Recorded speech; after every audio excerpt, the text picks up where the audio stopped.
पाकिस्तान उस वक्त वजूद नहीं रखता था, याद रखिएगा, लेकिन हदीस मुबारका में जब इस खित्ते का जिक्र किया गया है तो 4 अल्फाज इस्तेमाल फरमाए गए। सईदी रसूलुल्लाह ने लफ्ज हिंद इस्तेमाल फरमाया है।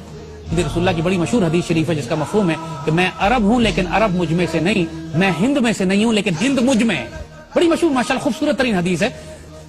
फिर एक हदीस है आपने फरमाया कि मुझे हिंद की तरफ से ठंडी हवा आती है, जिस पर इकबाल का मशहूर शेर है, जैसे मीरे अरब को आई ठंडी हवा जहां से, मेरा वतन वही है, मेरा वतन वही है। तो हिंद की एक इस्तिलाह है जो सईदी रसूलुल्लाह इस्तेमाल फरमाते रहे। गज़वा हिंद आपने इस्तेमाल फरमाई है। दूसरी इस्तिलाह जो आपने इस खित्ते के लिए इस्तेमाल फरमाई है वो सिंध है। एक हदीस शरीफ है जिसमें आपने फरमाया कि मेरी फौज के लश्कर सिंध और हिंद पर हमले करेंगे।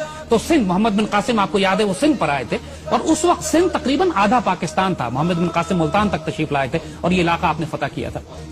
फिर जो लफ्ज आपने इस खित्ते के लिए इस्तेमाल किया है वो मशरक है, जनरली ईस्ट, मशरक की जानिब से। वहां मशरक से आपने फरमाया कि मुसलमान लश्कर भी उठेंगे जिनमें इमाम मेहदी होंगे, और आपने ये भी फरमाया कि खवारिज का फितना भी यहीं से उठेगा। और आज आप देखते हैं कि खवारिज का फितना इसी इलाके से उठा हुआ है, पाक फौज उसको सरकूबी कर रही है। फिर आपने लफ्ज इस्तेमाल फरमाया खुरासान का। खुरासान में भी जो हदीस मुबारका है आपने उसमें जो लफ्ज इस्तेमाल फरमाया कुबिला खुरासान या कबल खुरासान, जिसको जो मर्जी इराब लगा लें आप, इराब पे अगर आप इख्तिलाफ करते हैं, यानी खुरासान से पहले या खुरासान की जानिब, ये दोनों लफ्ज इस्तेमाल हुए हैं।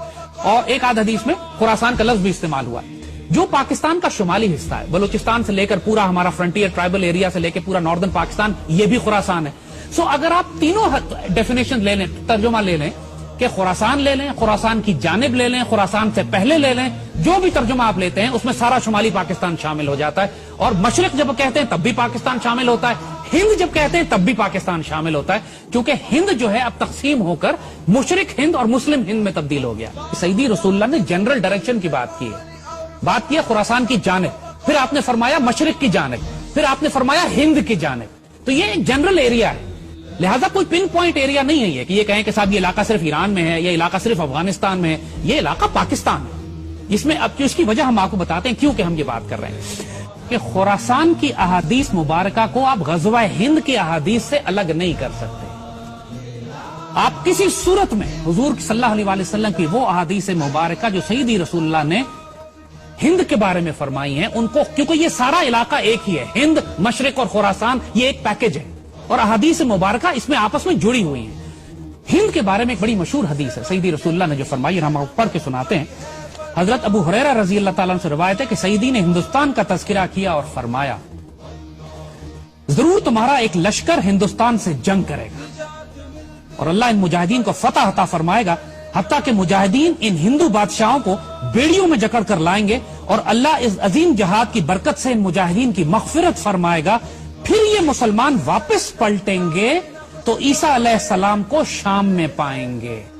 ये नोट कीजिएगा, बड़ी अहम बात है, इसलिए कि खुरासान वाली हदीस में भी इसका जिक्र आता है, लिहाजा हम इसको जोड़ेंगे इससे।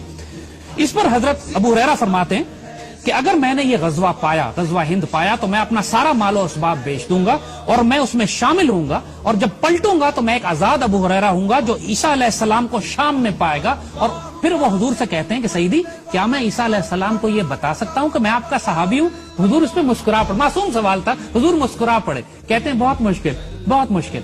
अब इसको याद रखिएगा, देखिए एक बात, सईदी रसूलुल्लाह ने इस एक हदीस में पूरी मिलिट्री स्ट्रैटेजी क्लियर कर दी है कि आइंदा आने वाले वक्तों में क्या होने वाला है। मुसलमानों की एक फौज हिंदुस्तान से जंग करेगी और पूरी दुनिया इस बात से वाकिफ है, इसमें किसी को डाउट नहीं है कि वो फौज पाक फौज है। ये पाकिस्तान सईदी रसूलुल्लाह ने अपनी निगरानी में तैयार करवाया था।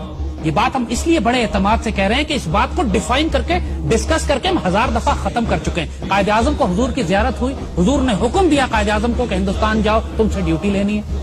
खान अफ कल्लाद जब बलूचिस्तान को अलग करना चाह रहे थे पाकिस्तान से, तो खुद एक्नॉलेज करते हैं, उनके पोते ने एक्सप्रेस न्यूज पे मुबश्शिर लुकमान के प्रोग्राम में खुल के सामने आके कहा है कि हमें हुजूर ने डायरेक्ट हुक्म दिया था कि बलूचिस्तान को पाकिस्तान से मिलाओ, पाकिस्तान बन रहा है। बलूचिस्तान का सूबा भी अल्लाह के रसूल के हुक्म से जुड़ा हुआ है। अल्लामा शबीर अहमद उस्मानी को सईदी रसूलुल्लाह की ख्वाब में ज़ियारत की, उन्होंने फरमाया कायदे आज़म मेरा सिपाही है, इसके साथ शामिल हो जाओ जाके।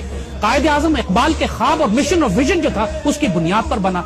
नेमतुल्लाह शाह वली ने आज से 600 साल पहले जब बिशारतें दी हैं इस खित्ते के हवाले से, तो उन्होंने मोमिनान गरबी का जिक्र किया है। मगरबी पाकिस्तान के मुसलमान जो हैं वो हिंदुस्तान पर फातिहाना गाजियाना कब्जा करेंगे।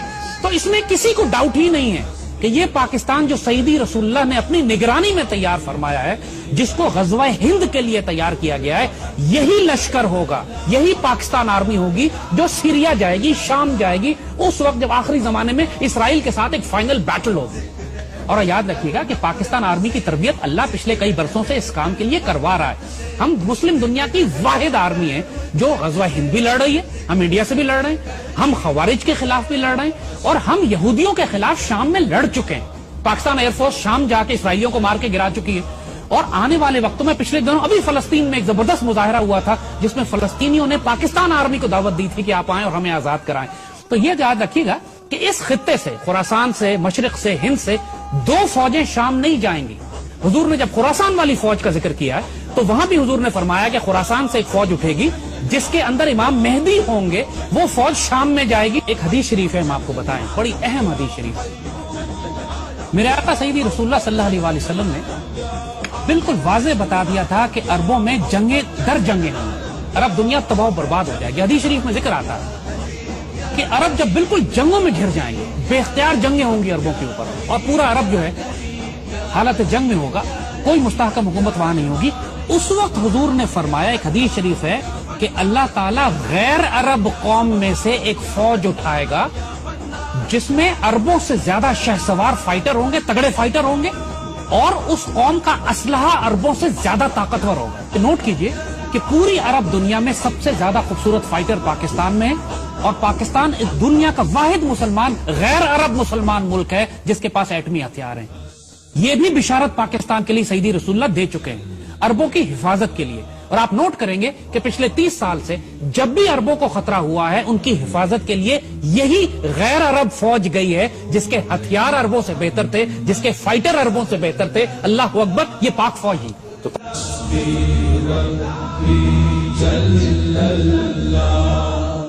ما فی قلبی غیر اللہ، نور محمد صلی اللہ حق لا